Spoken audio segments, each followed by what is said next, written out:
Jail Management and Penology. The Bureau commends the committee's commitment to legislative duty by allowing the Jail Bureau to present its official stance on this professional measure.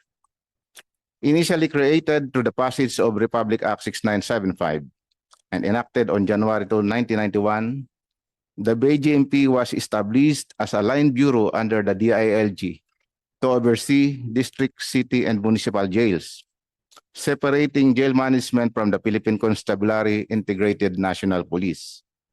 Over the years, the BJMP has progressed, especially with the enactment of Republic Act 9263, which focused on the professionalization of the BJMP and BAP by upgrading rank qualification standards, standardizing salaries, and establishing career development programs for personnel. This law further enhanced the delivery of services for jail management, which now significantly focuses on rehabilitation and reformation for the integration of PDL to our society.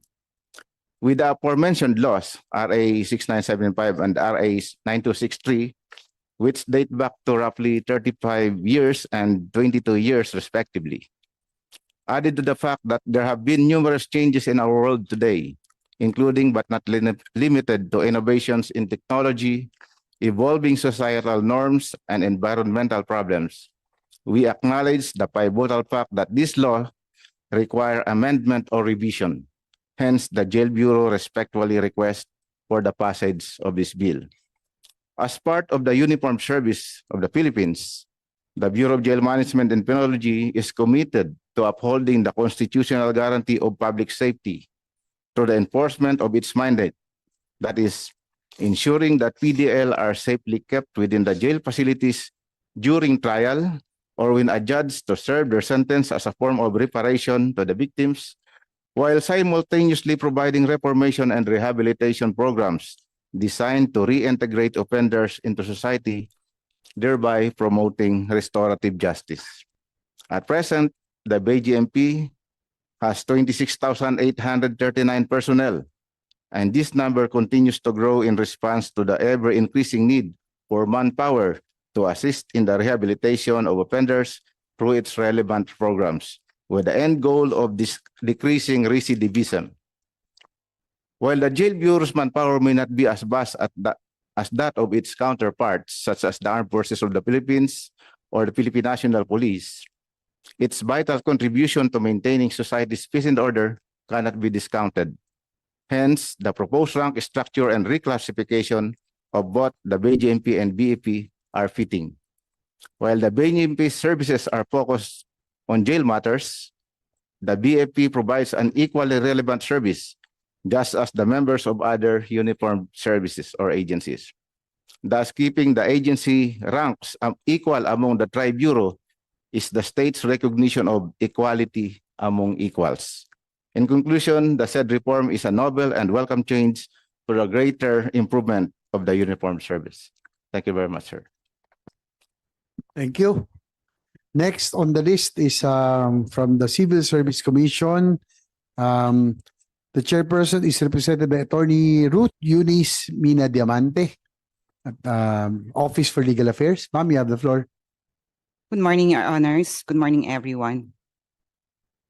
Pursuant to the constitutional mandate of the Civil Service Commission to promulgate policies, standards, and guidelines for the civil service, and adopt plans and programs to promote economical, efficient, and effective personnel administration in the government, we shall confine, or the civil service shall confine its position relative to civil service matters and human resource management and administration in the public sector. Accordingly, the CSC submits the following position.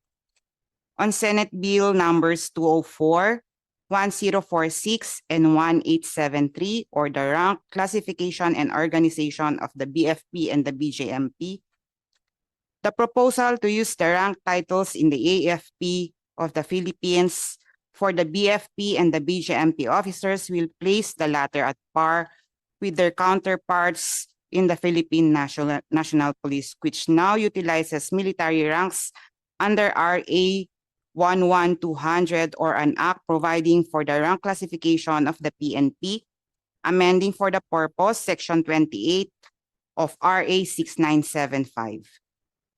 The BFP and the BJMP, just like the PNP, are agencies created pursuant to RA 6975 and form part of the public safety sector of the DILG.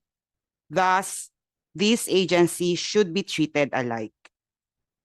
The Civil Service Commission would like to highlight that despite the military ranks that are proposed for the BFP and the BJMP, those whose appointing authority is not the president are still covered by Section 41 and Section 10 of RA number 9263, or the Bureau of Fire Protection and Bureau of Jail Management and Penology Professionalization Act of 2004, which will not be amended by the proposed bills.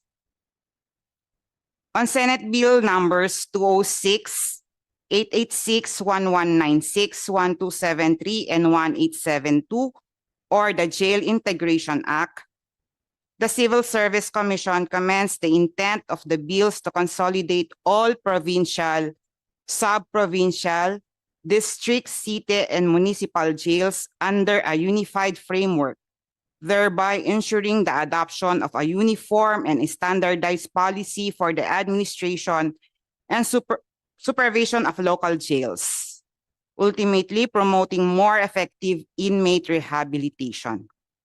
Nevertheless, we posted the following position. Section 5 of SB 1872 provides all personnel of provincial and sub-provincial jails, unless removed for a cause, may be absorbed by the BJMP, provided that such guidelines must be consistent with the provisions of RA 9263 and its implementing rules. The CSC respectfully manifests that the absorption of the provincial and sub-provincial jails in the BJMP will have significant implications for existing employees, particularly those occupying first-level positions.